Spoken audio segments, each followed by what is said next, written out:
Hi, this is Chris from dashcamcentral.com.au, and today we're going to have a look at the VIOFO A119 menu functions. So we're just going to get it out of the box and we'll get it all set up, powered up, and we'll take you through the menu and how it works.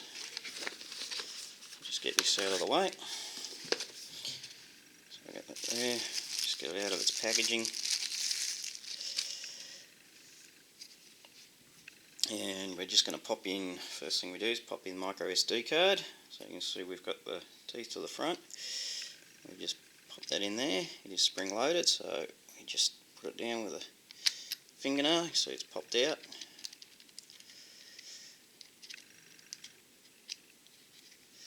Pop it in again. There we go. Alright, so we're just going to introduce your power supply, which normally would be you plugging in and turning on your ignition. So let's power it up.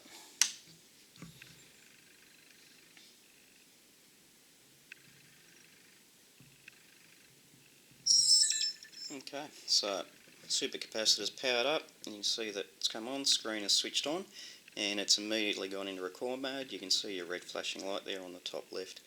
So you can see a couple of buttons on the front. Of course, you've got your top left, power on, power off. Top right is your menu. You've got your record, start, stop. You've got your emergency record right there in the middle, and on the bottom left you can easily switch your microphone on and off. So you can see if I just hit mic, so you get a little cross on the mic icon up here telling you that you've switched the microphone off, so it's going to record video and no sound. So we just switch that back on. You can see you've got your menu function here. Just a reminder that to get into menu function you do need to stop the camera recording, so if I push that now it's going to take a snapshot photo, but it's not actually going to go into menu mode. So what we just need to do is go down here, hit record, and you'll see the red light will stop flashing. Camera's going to buzz away, and it's going to just remind you that it's not recording, so that's a good function as well. And we're just going to hit the menu here, and that takes us into the menu function.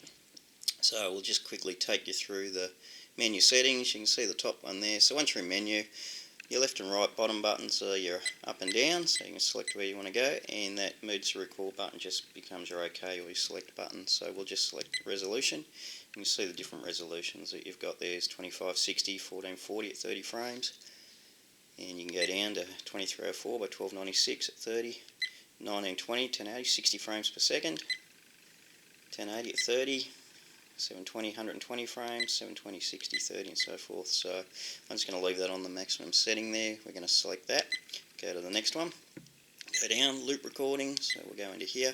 So this is where you can set the time of the video files, so you can just have continuous if you select off 1 minute, 2 minute, 3 minute, 5 minute or 10 minute cycles. So I normally set mine to 3, so I'm going to set that to 3. Moving down, you can see we've got exposure, EV, so that just gives you the opportunity to adjust your exposure levels, so plus or minus. We'll just leave that at 0 for this one. Wide dynamic range, so you can switch that on or off. So wide dynamic range is just a function to compare high and low light levels and balance them out. So we'll just go in there and have a look, and obviously you can just switch that on or off. So I'm going to switch it on for this one because that's my preference. Next one, time-lapse record. So this one, basically, if we go in there, it allows you to not record video continuously. Basically, it takes a 1 frame every increment time that you set. So you can set that to 200 milliseconds, 1 second, 2 seconds, 5 seconds, 10 seconds, 30 seconds, 1 minute, 5 minutes or 10 minutes. So basically if you set that 10 minutes, it's just going to shoot a single frame every 10 minutes and gives you that real fast forward type scenario. You don't want that for everyday recording, so we're just going to leave that switched off. Moving along, motion detection. So this is really your parking mode, and you do need to switch that on and off manually. We'll go in there. So if you switch that on and you are hardwired, this is a supercapacitor camera, so you do need permanent power if you want parking mode. You just switch that on, and then while you're in parking mode, every time you get some motion in the lens, it's going to record some video for you. So again, you don't want that on while you're driving, so we're going to leave that switched off. GPS, again, just the opportunity to switch your GPS on and off. So this camera comes with GPS. I'm going to leave that switched off for here because we don't have the module plugged in. We'll just select off.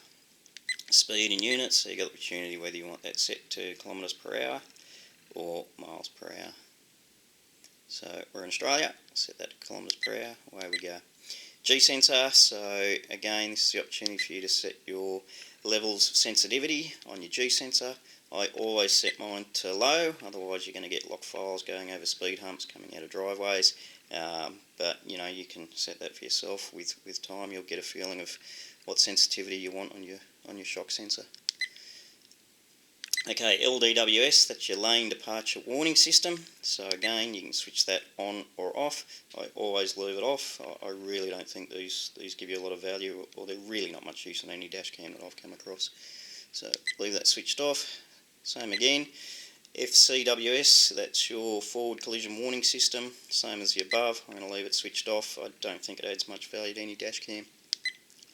Date stamp, so you can have your date stamp on or off, so that is basically telling you whether your date is imprinted permanently on your video. I'm going to have this one switched on, so I'll leave that on. And GPS info, same as the above, so you've got a choice. You can either have speed stamped on your video, coordinates stamped on your video, both, or both off. So in this case I'm just going to leave them off. Model stamp, so this is just whether you want A119 stamped on your video on or off, so I am going to switch that off. And move down to the next one, record audio. So this is just same as that mic button, so whether you want your audio permanently switched on or off. And we're going to leave that switched on. Screensaver, so obviously that is your screensaver mode, and you just set the time that you want before your screen goes into screensaver. You can have it off, anything up to 3 minutes. I'll set mine to 30 seconds. Moving right along, LED, so that is just the LED here and here on the bottom of the camera, so you can switch that on or off. So if at night you don't want this record button glowing, the LED on, you can switch it off. So we'll just show you that now. You can see that it's no longer glowing red and the LED on the bottom's gone. So we'll get back in there, switch it back on. You can see that the red cord's come back on there. Moving down, we've got your date time zone, so again this can set your date, your settings, your format, so we won't go through that now, and we'll adjust that at a later stage. And then we've got your time zone here, go into that, so that's just allowing for your local time, so your GPS unit will pick up your time from your GPS, and this is just your adjustment for wherever your local time zone is. Language, number of languages to select from, so obviously we're in Australia, set mine to English, there we go. Beep sound, you can switch that on or off, so as you can see if we select that, no beeps. So for the sake of this we'll go back in, set it to on, moving right along we go to frequency, so we just move down, go into frequency and set it to 50 or 60 Hertz. We'll go back in there, and I actually want that set to 60. So next one, so this is the opportunity here. You can see that this is formatting your memory card in the camera, so you should do that regularly, and there is a function in here to give you a reminder, so we'll cancel out of that one, and that is the next one down. So this is your format warning, so if we go in there, and I've got that set to off, or you can set that to 15, 30 or 60 days. So what will happen is twice a month, once a month or every 2 months you're going to get a reminder to format your memory card. It's always good practice to save any files that you want to keep and then format your memory card on a regular basis. It just stops you getting broken files, lost files, and if you don't format regularly, depending on how often you drive, it's like a hard drive, so it gets a little bit of messy data on there. It can upset your camera, so it's just good practice to format regularly. On this occasion, I'm going to set that to off. Default settings, so if you've fiddled with your settings, you don't like them, you can go back to your factory settings. So if we just go in there, you can see it says cancel or OK. We'll just cancel it for that. Car number plate, so that's the opportunity for you to go in and set your registration if you want it. So custom text, you can put some additional text on there, so you can have some personalised text on there as well if you wish. And version, this is just telling us exactly what firmware we've got, so you can see this is the A119 firmware, 29th of the 8th, August 16, version 1.1. So that way if you're updating firmware, you can check what version you're on, you can go through, do your update, come back, check your version and make sure that it's updated correctly.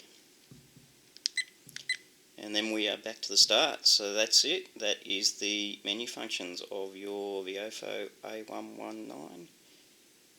And this is Chris from dashcamcentral.com.au.